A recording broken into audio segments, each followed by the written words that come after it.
Welcome to the Fieldnotes Podcast, presented by Seaworthy Functional Medicine. Seaworthy exists to help you overcome your complex health challenges so you can be fully vital. Now, here's your host, Dr. Rob Downey. What do we need to know about how food and critical principles can do for our mental health? Today, we are so fortunate to be joined by Dr. Melissa Mondala. Dr. Mondala, thank you for your time today. Thank you so much. I'm so glad to be here, Dr. Downey. It's always a pleasure. Dr. Mondala is multi-credentialed in her areas of expertise, including psychiatry and primary care, and like many thought leaders, has a number of different programs and educational platforms and resources that she's created to help people, which is part of what's so inspiring to me when I get to talk with folks at your level of commitment, right, to the well-being of others. Exactly, right. For the world. Yeah, keeps me fired up. Well, without further ado, let's kind of set the stage today. We're going to talk about integrative psychiatry, and we're going to talk about the gut-brain-immune connection. And when I saw that triad, then I thought, oh, this is fascinating. I love it when all the nodes are sort of potentiating one another. Do you want to Exactly. kind of start by sharing with our audience, who I thank for joining us, what, is that something the whole time you've done this work that's been a focus of yours, or did that emerge as you did more and more work? Yeah, great question. Thank you for that.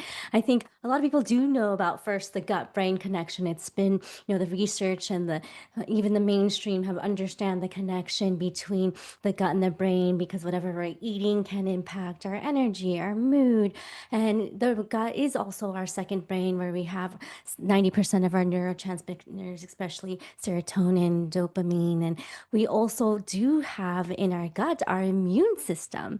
Now, our immune system is fascinating. Yes, we have the Peyer's patches, the one cell layer depth in our microbiome. And this is the house that protects from chronic infections, from bacteria, from parasites, but also it screens out the food. It's really what leads to most chronic disease. And some people think as, immune system is important for just autoimmune disease, such as arthritis, lupus, but it also it's deeply connected to even depression, anxiety, diabetes.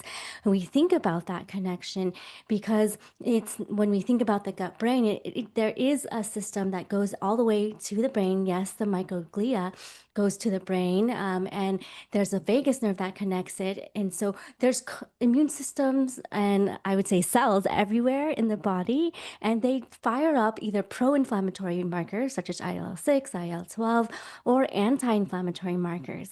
And this balance is so critical, not just for fighting the cold, but also these things that we're incorporating in our daily life. If it's healthy or unhealthy, the body, the gut, the immune system will get affected.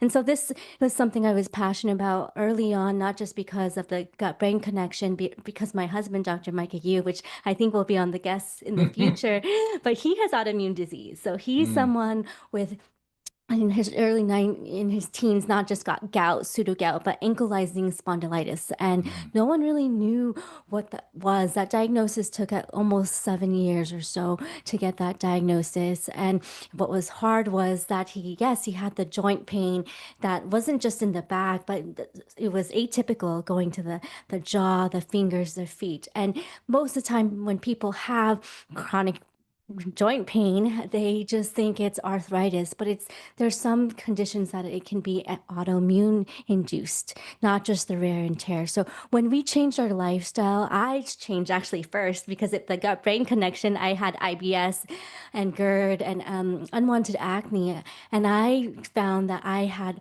with plant-based eating and reduced stress and exercise, my symptoms just all went away. And just like my husband, I told him to come on board.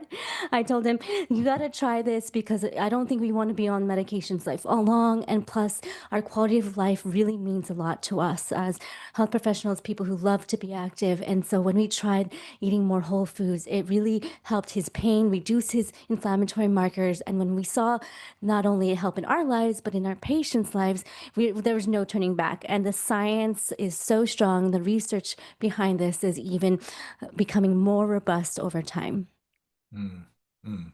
Awesome. Yeah, there's sure parallels in my career when I saw what could be done and the difference it made in my life. Same thing. There was no going back. Right. Yeah, it's just one of those things where you don't want to be in pain anymore or have the bloating or have the, loose stools, and you can identify the triggers, and there's a connection in your mind and your lifestyle. And that's what I help patients do, is just really figure out those triggers when it comes to food, their environment, their stress levels, and it's works the same thing for autoimmune disease. And I think we need to just broaden the picture from head to toe how it can impact our all our systems in our daily life. Well, is the most sensible thing to talk about next food as medicine? Should we segue into Yeah, that or? totally. I love food as medicine. In my day to day, I love teaching people how to cook, how to put their recipes together, fill up their plate, how to shop for food. And food as medicine is so important for mental health because studies have shown just with nutritional counseling alone, there has been great remission rates, up to 30 to 40%. And that's almost equal or even better than SSRIs and SNRIs. And if we look furthermore at the number needed to treat for SSRIs, it's usually 6 to 8. So you need to treat 6 to 8 people to improve anxiety or depression. But when it comes to food as medicine, nutrition, fruits, vegetables, beans, nuts, and seeds, the number to treat is only 2. So you have such a bonus. Mm, Imagine 3 times fold the hmm benefits by hmm having improved eating. And with the SMILES trial, it showed that remission is possible. Sometimes we see with depression, anxiety, that it can be treatment resistant. So what does that even mean? Like they've tried multiple medications in different families, and they've tried to change up the dosing, highest dosing over time. And there's relapse after relapse. And some people get that diagnosis really early on in their 20s and 30s. And sadly, they don't realize there's another big piece. As we know, Dr. Downey, there's a whole piece of food is medicine and exercise and sleep and stress. And all these things really are the other side of how we can help improve the neuroinflammation, the microbiome, and to help improve the chances for remission. So I love talking about food as medicine because there's certain foods that can help um, build your brain, your mood, and my favorites are usually going to be omega 3, Mm, and then omega 3 is found in flax seeds, chia seeds, pumpkin seeds, and I really like these because you can crush it up, you can put it in your smoothie, your oatmeal, your yogurt, and you don't even realize you're eating all these seeds. Or you can make little snack balls, which is equally fun for the whole family. So I really think finding easy ways to put food in your diet, in your daily life is so important. And I do love tryptophan too and tyrosine. These are the building blocks for serotonin and tryptophan and dopamine. We need these type of, I would say, amino acids, and you can get them from, once again, pumpkin seeds, all your seeds, all your beans. Those are really essential. And then you definitely need your leafy greens. So you can make either a bowl, we call them either Buddha bowls or vegetable bowls with the leafy greens. And those leafy greens can decrease the inflammation because stress, lack of sleep increases the pro inflammatory markers in the brain, in the gut. And you need these antioxidants to wipe it all away. So that's why the leafy greens are so important. And the bright fruits and vegetables are equally important. So I love building those plates that can really help serve your brain, because a lot of people realize, when they go eat that fast food or get that candy bar, maybe it's a quick fix, 1 minute, 5 minute high, but then after that they get the headache, the migraine, the brain fog. So you can mm, tell instantly that there's a brain connection to what you're eating. And so I always like to say, find out what you feel best on. And once you find that food, really, it will just bring you clarity. And that's why so many people can get treated from food as medicine, from depression, anxiety, even bipolar studies, schizophrenia. And that's the power of food. mm. Beautiful. Absolutely beautiful. I have an endless love of this and these topics. It's gracious of you to let me get things a little out of sequence, and I thank you to our audience also for your your graciousness. Um, what should people know about the causes? I mean, in some ways we are talking about it because we're talking about the solutions. But you mentioned a minute ago, oxidative stress and inflammation. So let's talk about the genesis of things like depression and anxiety. I'm sure that'll help people to better understand that these don't just come out of nowhere. Right, exactly.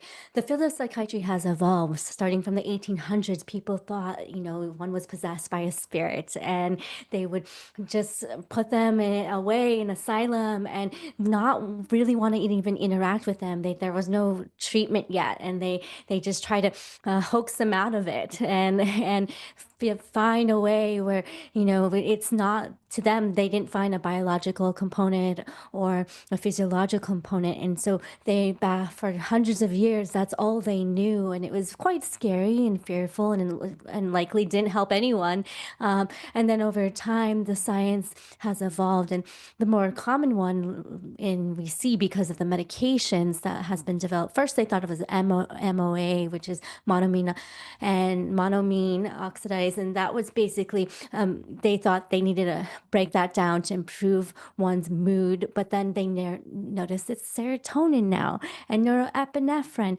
And the more they started looking at the research and the neurotransmitters, it gave some treatment and some relief, but it didn't give it all because there's so many more neurotransmitters. There's GABA, acetylcholine, and then the brain, BDNF, the brain neurotrophic factor. So BDNF, and that's a growth factor in the brain that allows the brain to have the clarity and the memory and the energy. And so a lot of people with depression, anxiety, either in depression, they are amotivated. So they just want to lay down.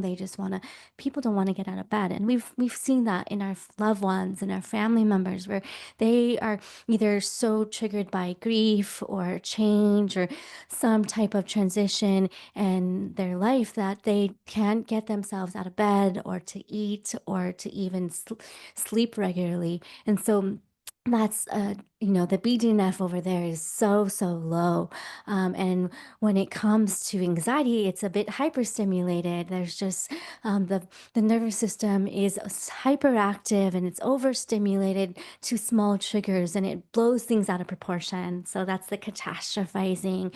It's almost as if they see one thing and then they maximize it to where their world feels frozen and they can't make decisions, or they end up having panic attacks. And so when we think about this evolution of different symptoms, even if people have bipolar and you have the mood swings or schizophrenia, your thoughts are I would say disorganized. All of it has to do with, and not just neurotransmitters, but now they're saying definitely more inflammatory markers, TNF alpha. There's so much more, and there's a piece of genetics, but they're finding more and more that it's not as easy as it seems, and they still don't know what the single factor is that causes depression, anxiety, bipolar. And it's because it's likely 5 or 10 factors. And that's the hope we have with lifestyle integrated functional medicine, is that we can look at different angles and look at the microbiome. We can look at previous infections or genetics or toxins. And so I think it's so important to know that this genesis is still evolving, but we as humans, now that we have more knowledge and wisdom, we can get ahead of that. Mm. And I sure see it in my practice, just the remarkable shifts with the lifestyle and the non-drug adjunct. So I can absolutely attest to what a blessing it is. And also these hybridized plans where medications and non-pharmacologic strategies and lifestyle come together beautifully. So people need less medication for less time or fewer meds. Exactly. So what are the lifestyle, you invoked some of them already, but what are some of the lifestyle factors that can make a difference in managing mood disorders? Yeah, I love that question. Yes, because our goal is to have long time improvement of mood and to reduce medications. And sometimes, yes, therapy is great, but we also need to look at what people are doing on a daily basis. If they're not exercising, that's a loss, to be honest.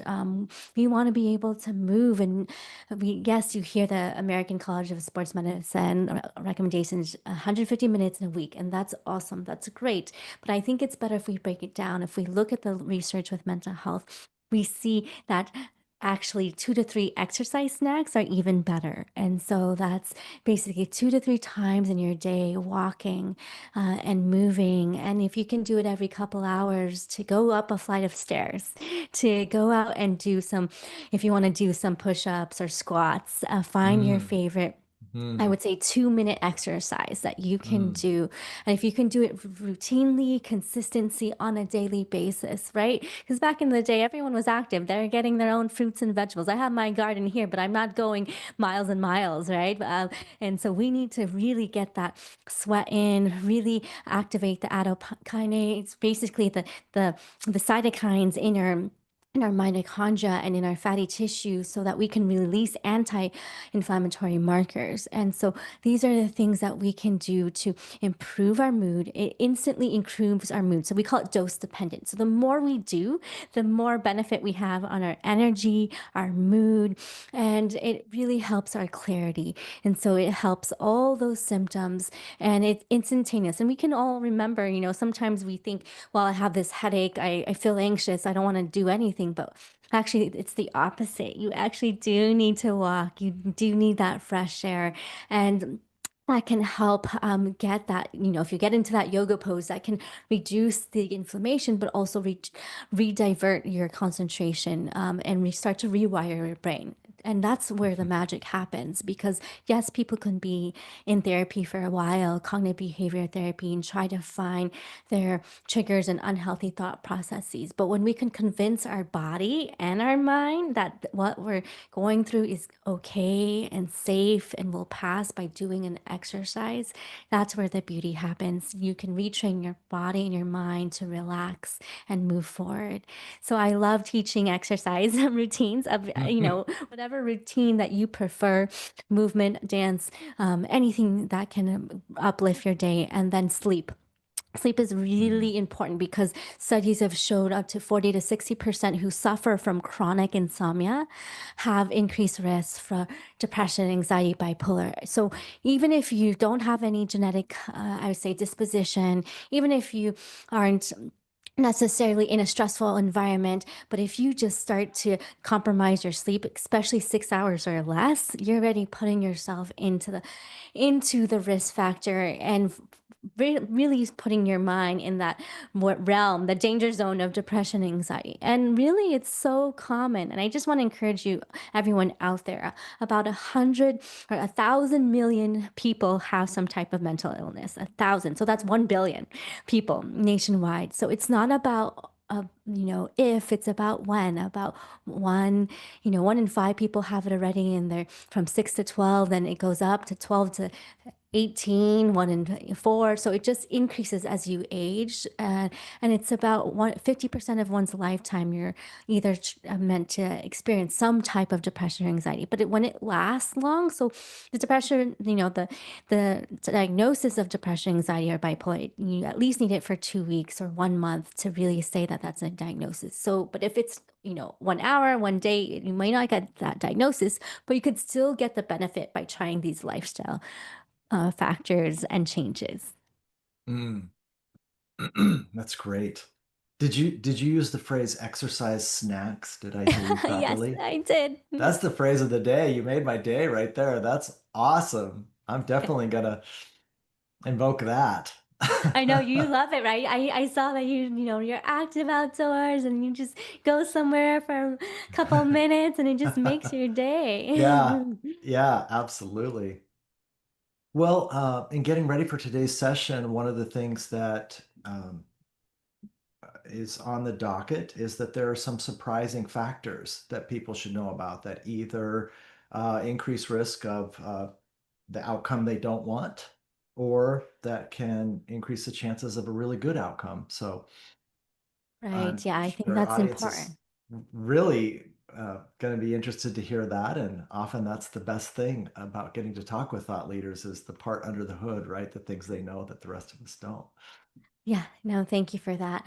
And I would say this is often underrated and hard to talk about and it's still so important, is substance use. There's 100 types of addictions out there. 100. Imagine it's not just sugar and salt, but it's their screens, it's their certain activities, and it's usually, some people not are going into tobacco, but the vaping, right? There's always even the so-called CBD that's helping their pain and their sleep. Over time it can change their personality. It affects their short and long-term memory, and Mm. that's the hard part that people don't want to hear. Mhm. Is the Mhm. substance use. And I look at the research and I look at what's put into these substances, and unfortunately, they're full of thousands of chemicals, right? The things that cause cancer, the things that affect memory down the line. And yes, there's, of course, plastics and dioxins and PCBs, all these things that we're daily exposed to. But unfortunately, when people are vaping or smoking, it's at high doses. And there's really no filter. And so I have a lot of my teens, 20s, 30s, imagine, and even functional working people that are vaping, and either during work or after hours to get their high or get them to fall asleep because they struggle with sleep since they were young. And they may either because of the stress or the trauma, or sometimes are just afraid of the dark, and they weren't able to get to the root cause of their insomnia or their fears. And so they develop all these, I would say, habits, and they're barriers to their healing, to be honest. Mhm. And so they're hiding under these addictions, unfortunately.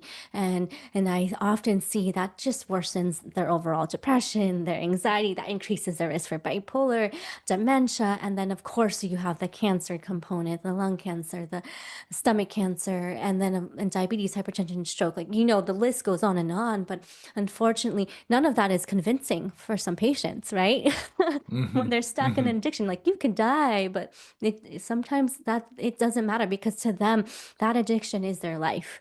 That is what keeps them going. They may not think they have tomorrow if they don't have that substance, because they're so dependent on it. And I think working with it, for addiction medicine, I think it's important to meet patients where they're at and understand that they need a lot of tools.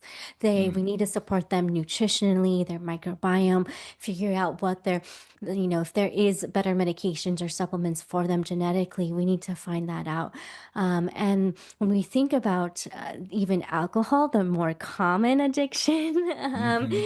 and I'm saying, people have, yes, their weekend drinking or their binge drinking with social events, 5 or 10 drinks, but also people are drinking every day. They're drinking one, and that one drink easily can become 3, 5, for not just 5 years, but 50 years.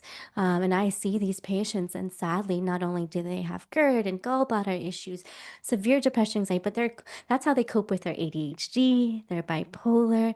Um, and they're going into this cycle. And so I'm so compassionate, by the way, towards my patients, and show them a lot of grace. And we talk about all the lifestyle factors. And then the substances is what kind of comes last. And they actually open up and tell me. And I'm sure we all can trust the process, because we've heard it a million times, that substance is something that we could probably reduce or give up. But we just need someone that can support us with no judgment, with Mm. trust, and with tools. And so when we think about alcohol, when I have people reduce it, not only does it help their mental clarity, literally, they say, oh my goodness, I can think clearly in the morning. I can focus on work better. I look younger. I'm losing Mhm. weight. I'm reducing my reflux.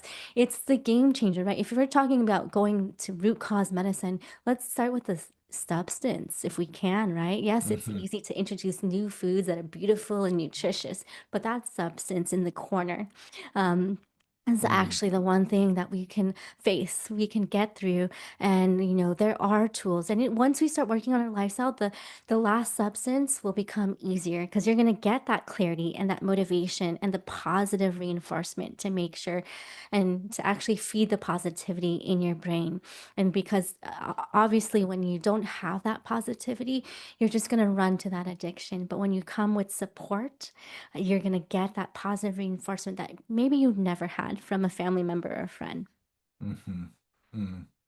I always ask myself given how many folks get stuck there, they get Right. stuck with the substances. They either that they appear too afraid to move forward, or they don't have the social support.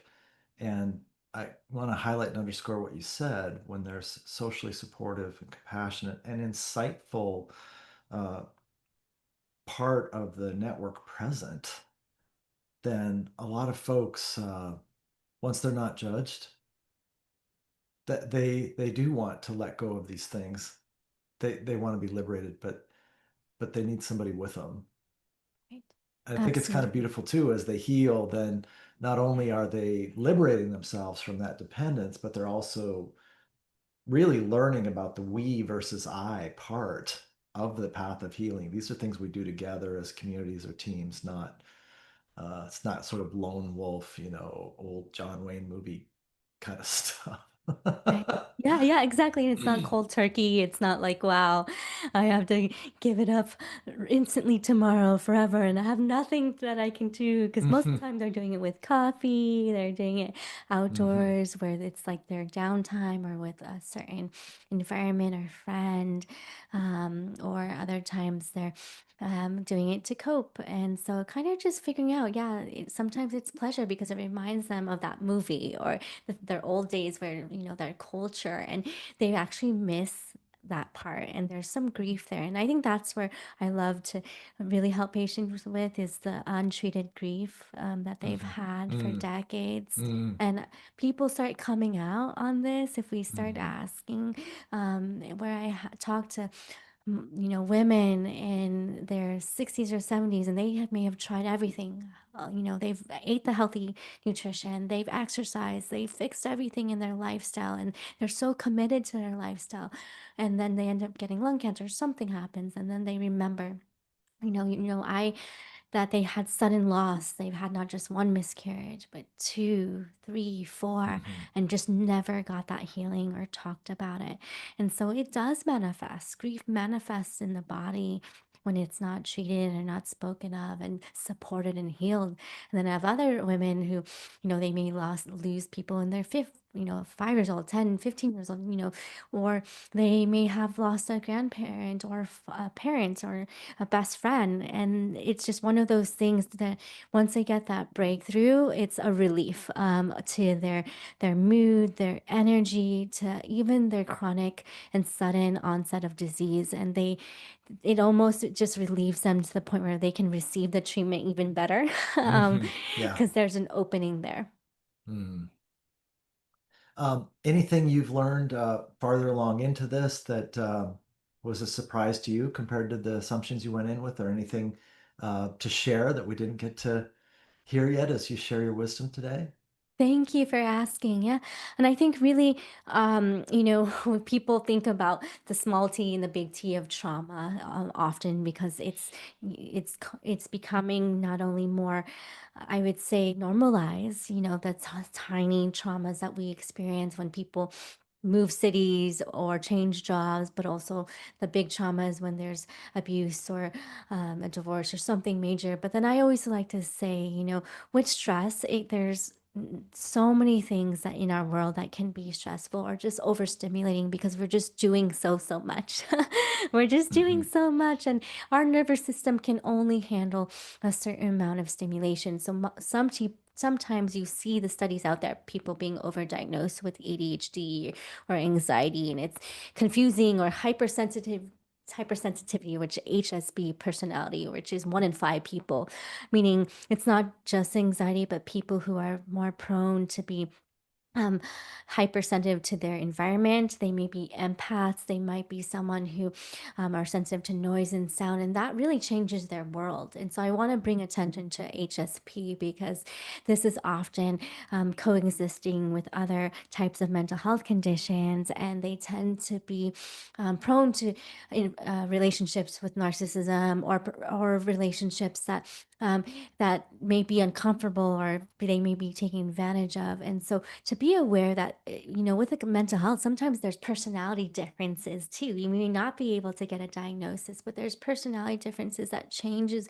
our perspective in our world that may either consume us or take away things from our mental space. And we really want to protect our energy, our mental well-being, and prioritize that, because once we all know this in the healthcare setting, we can sometimes that is the roadblock to eating better and sleeping more and exercising is the mental block, the mental disorder or the distress there. So if you are struggling with your, just understanding yourself and struggling to become self-aware, please get help, and please get the health professional that does integrative functional and therapies, and try different psychosomatic therapies out there, meditation, mindfulness, because there's so many layers that can help you, and we need different tools and for different seasons, right? And for your personality too. Not everyone is an adventure seeker, right? But if you're Mhm. someone who likes to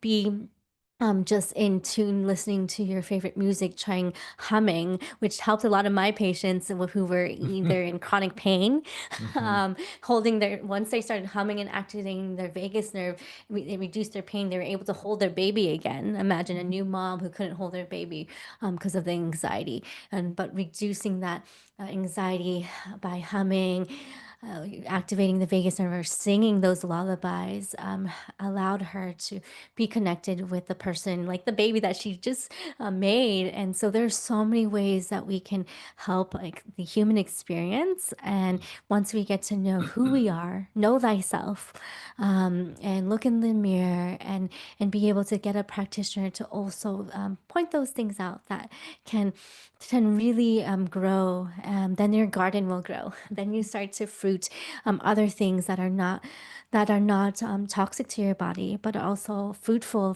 that you can benefit from, but your whole family can as well. Ah, terrific. Absolutely terrific. Where can people find you, Dr. Mondala? Yeah, thank you for asking. So I all over social media. So this is Instagram, YouTube, TikTok. It's Dr. Melissa's Kitchen, and I share lots of the science, but also the food and the recipes there. And I have a really exciting summit coming, Integrative Mental Health Summit in November, and Mm. that's going to be amazing because we're going to have psychiatrists, psychologists, naturopaths, and people who really treat mental health from a root cause. So we're excited to do that. And I have a lot of courses and other freebies all around. And I actually have a book called Embody Lifestyle Medicine too. So if you ever want to just incorporate this into your practice, you can see that on Amazon. Great. Thank you so much. Really an inspiring conversation with you today. And I'm so happy for all the people that are going to benefit from your wisdom. Thank you so much, Dr. Downey. It's such a pleasure. I can't wait to maybe go to Alaska one day. And thank you to the the audience for listening. We've got a spare bedroom that doesn't get enough use, so that's a sincere offer. Thank you so much. Thanks for joining us for the Seaworthy podcast. Seaworthy exists to help people overcome their health challenges and be fully vital. If you think we've earned it, please consider giving this podcast a like, subscribing, and giving us a 5-star rating on the platform of your choice. Thanks.